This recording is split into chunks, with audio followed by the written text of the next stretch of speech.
হালালে বরকত আছে। বলেন তো কিসে বরকত আছে? হালালে বরকত।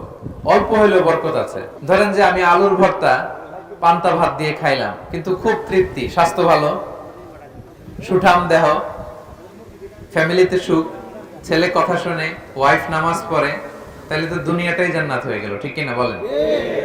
আর ধরেন আপনি পোলাও, কুরমা, বিরিয়ানি এগুলো খাইলেন, ডানে বায়ে ইচ্ছা মতো কামাই করলেন, কিন্তু এমন রোগ আল্লাহ দিছে একটা হসপিটালের বিল পরিশোধ করতে 10 লাখ নাই, এরকম আছে না? নেই?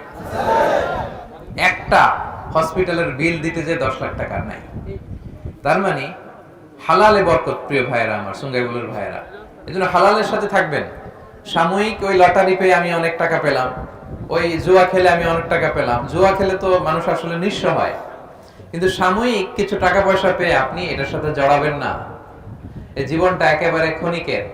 আপনার দাদাকে আপনারা দেখছেন না, আজকে আছে দুনিয়াতে, অনেকের বাবাও দুনিয়াতে নাই। আমরাও একদিন থাকবো না।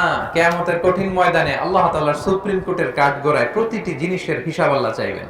ফামান ইয়ামাল মিসকালা যাররাতিন খাইরান ইয়ারা। ছোট্ট ভালো করেছো, এটা দেখবে, প্রতিদান পাবে। ছোট্ট খারাপ করেছো, এটা তুমি নিজে দেখবে আমলনামায়। অবাক হয়ে যাবেন, মালি হাযাল কিতাব লা ইগাদিরু সগীরাতান ওয়ালা কাবীরাতান ইল্লা আহসাহা। আপনি অবাক হবেন আমলনামা দেখে। আইরে, ওই যে সুঙ্গাইবুলিতে একদিন রাত্রেবেলা এটা করছিলাম, এটাও লেখা।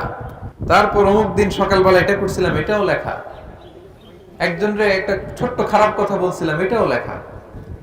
এক মুরব্বীরে সিট ছেড়ে বসতে দিছিলাম, এটাও লেখা। ভালো যা করেছেন সব প্রতিদান আপনি পাবেন, জমা আছে। আপনার অ্যাকাউন্ট বোঝাই হচ্ছে, পাহাড়ের মতো উঁচু করে আপনার আমলনামায় আল্লাহ এগুলো ঢুকিয়ে দিবে। এজন্য আমাদের হতাশ হওয়ার, নিরাশ হওয়ার কোনো কারণ নাই। ছোট্ট ভালো করলেও সেটার প্রতিদান আমাদেরকে দিবেন কে? ছোট্ট খারাপ করলে প্রতিদান দিবেন কে? আল্লাহ তাআলা বরকত দেয়ার মালিক। বরকত আপনি চোখে দেখবেন না, আপনি ফিল করবেন। আপনি সুস্থ থাকবেন, আপনার জীবনে, আপনার পরিবারে, আপনার লাইফে বারাকা হবে। বারাকা দেওয়ার মালিক একজন, তিনি কে? Be a part of our vision. Do listen and share the khair.